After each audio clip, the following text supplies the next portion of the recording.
Oh,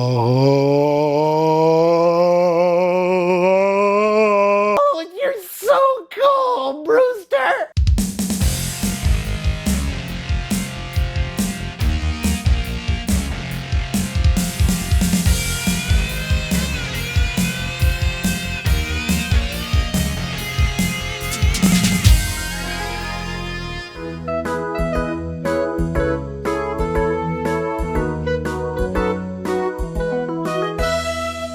Oh, evil. What up, guys? Bobbo here from BrassReel Brothers. Thanks for joining me for this first episode of the BrassReel Halloween. Well, I'm gonna get right to it. The first one to kick us off is the 1985 film Fright Night.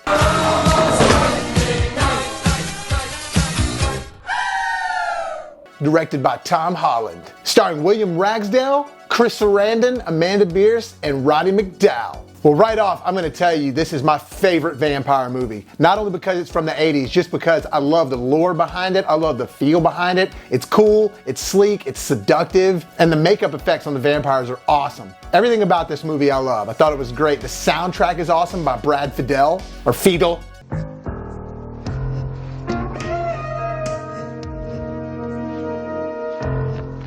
It's just super 80s and cool. I love Jerry the Vampire, played by Chris Sarandon. He's so awesome. The way he's just creeping in and out of the house at nighttime, always up to something, and he's got his helper. So I'm sure you know, but I'll go ahead and set it out there. The premise of this movie is Charlie Brewster, played by William Ragsdale.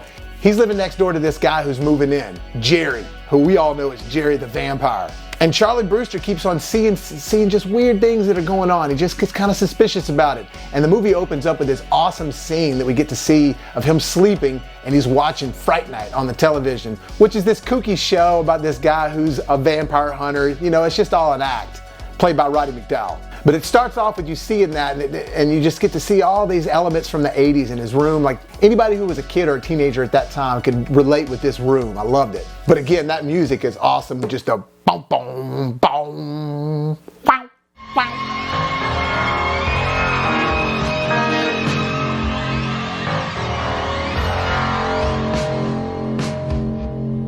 Anyways, I love it. I could go on and on about that one. But from beginning to end, I think that this is a perfect film, especially for the 80s. It's just everything about it. It just makes me feel so awesome when I'm watching it. That whole my neighbor might be a vampire premise. And I don't know if you guys have seen Disturbia, but Disturbia pulls heavily from this movie. It just makes it a little more real world. It's just a killer instead of a vampire. But that's a good movie starring Shia LaBeouf.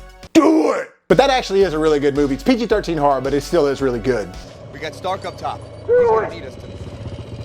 Just do it! But I love the name Charlie Brewster. That's a great name for a film, just for a guy like this. It just rolls off the tongue, and it's definitely a movie name that you remember forever. Partly because of the way his buddy Evil, or Evil Ed, is always messing with him, and oh, you're so cool, Brewster! Oh, you're so cool, Brewster! Totally overacting, but I love that guy. It's kind of like the Karate Kid guy. Get him a body bag! Yeah! All right. And one of the scenes that really affected me as a kid that I got because I was so lured in, just like they want you to be in the movie, is when Charlie's watching him next door and he sees that Jerry's got a date. And he's being all seductive with her through the window and everything. And that music again, man, I'm telling you. And then he finally sees his fingers starting to all be creepy. Which, by the way, you get to see boobs again. You see him about to bite the girl, and then he closes the drapes. But then later on, he hears the girl scream. So he starts to really freak out. And that's when he goes to Peter Vincent, the character you saw at the beginning of the movie on the TV screen, who's the vampire killer or the vampire hunter. He's definitely a take off of the Van Helsing character, played by Peter Cushing in all the Hammer films, like the Dracula movies and all that. That's a whole other conversation. But he starts getting so obsessed with Chris Sarandon, Jerry the Vampire next door, he's starting to ignore his own girlfriend, but she's all over him. Charlie, do you want to make love or not? No dude in his right mind would be like this if a girl was putting out like she is in this movie, but it's just funny because he's so obsessed with this vampire. And Jerry the Vampire is perfect, played by Chris Sarandon. They couldn't have got a better guy. Especially love it when he's just like the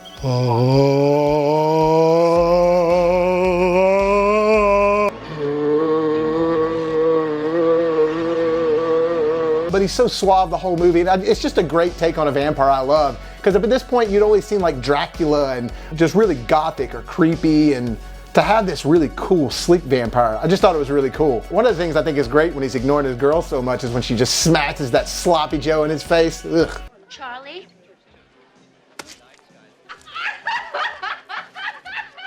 But I love all the cinematography and everything in this movie, the way they convey the vampire, just with him biting the apple all the time, and then the scarves, and just all the imagery is great. The stained glass windows inside of his house, inside the house in general. Tom Holland, I think, is one of the reasons this movie is so good. While the screenplay is awesome, written by him as well, the directing is just so well done. He's a really solid director. He has a very definitive look to his films. He really can grasp a feeling and a tone just by a few camera shots, and not a lot of directors can do that. It's also the same director who did Child's Play, and he wrote the screenplay for the sequel to Psycho, Psycho 2, which is a highly underrated movie. A little side note, I love Charlie's car in this. It's all patched up and just different color paint. Why wouldn't you at least just paint it the same crappy color instead of all these different crappy colors? That's funny to me. The folklore in this movie is great. Like, you have to have faith. I love that part. You have to have faith. Vampires can't come in unless you invite them in type thing. I invited him over. Why? What's the matter, Charlie? Afraid I'd never come over without being invited first? But he has all kinds of run-in with Jerry, from Jerry sneaking back into his house since he's already invited and basically revealing himself to Charlie. But he's like, who's gonna believe you? I love how he's sort of like blackmailing Charlie a little bit. But once he figures him out, he's trying to get Peter Vincent and everything involved. And I just love Peter Vincent because he's kind of a wuss and he doesn't really believe anything until he starts seeing stuff with his own eyes, especially the mirror scene. You can't see the reflection. But everything about it is awesome. I think it's so much fun. The part where Evil Ed gets stalked in the alley, that starts to get pretty creepy and it gets scary because it goes back and forth from being a real cool movie, kind of sexy and sleek and seductive, to scary, and it just keeps going through all those feelings. And then you got the notorious scene in the bar where Jerry's in there with her dancing, and this is kind of another thing. They sort of brought that glamour thing in with the vampires for the first time, that like they have the power to sort of hypnotize you. True Blood really used that. But I just thought that was really cool because I start believing that she's able to be seduced by him just by being that close and looking into his eyes. And then again, that music's so badass. Jerry just loses it and wrecks shop in the bar, doesn't even care. And he kills that one dude from Friday the 13th, Part 3 with the chains.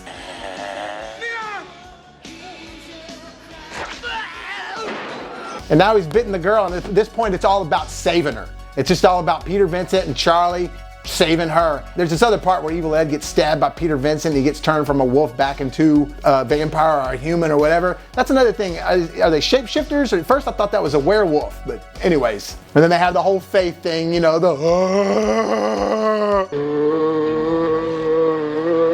My biggest question about this movie though is like, what was Jerry's helper supposed to be? Because he walks during the day, but then they end up stabbing him in the heart later on to finally kill him. So is he a day walker, or I don't know. That's just confusing to me. I need to dig into that lore a little more. But that doesn't affect the movie for me at all. I still think it's awesome. And of course the final act when they're trying to fight him in the house and they're trying to save the girl, she's like almost fully turning. Basically they figure out they gotta kill Jerry and then she'll turn back to human as long as they don't kill her. But man, when she turns around and she's got that full-on creepy vampire mouth, that's basically what you see on the cover of the film. But man, that freaked me out as a kid. That definitely stuck with me for the longest time. And I even like how they did it in the remake. Side note, I really think the remake is awesome. I thought they did a great job.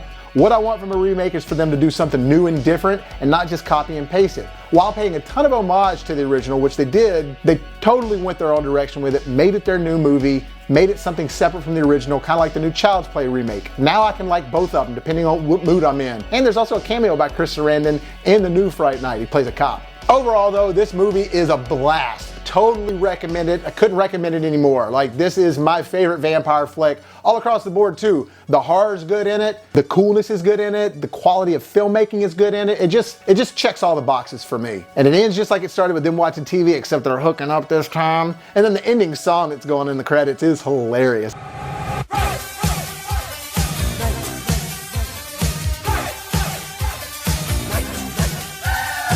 To me, songs that they did, like the Alice Cooper song at the end of Friday the 13th, Part 6. You're with your baby and you're parked alone. Just all that stuff was hilarious in the 80s. They don't do that anymore. So Fright Night, oh, bloody popcorn. Classic, A+. Highly recommend this one. Recommend it to everybody. This is a Halloween staple for sure. Well guys, thanks so much as always. I appreciate you tuning in. Get ready and tune in for episode 2 of the BrassReel Halloween. I'm gonna be reviewing The Frighteners with Michael J. Fox. Keep on hunting for some Halloween fun and scares out there.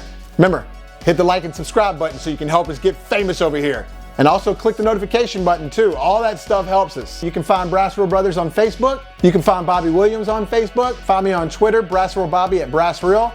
And remember, life gives you lemons, Make some hot bloody popcorn. You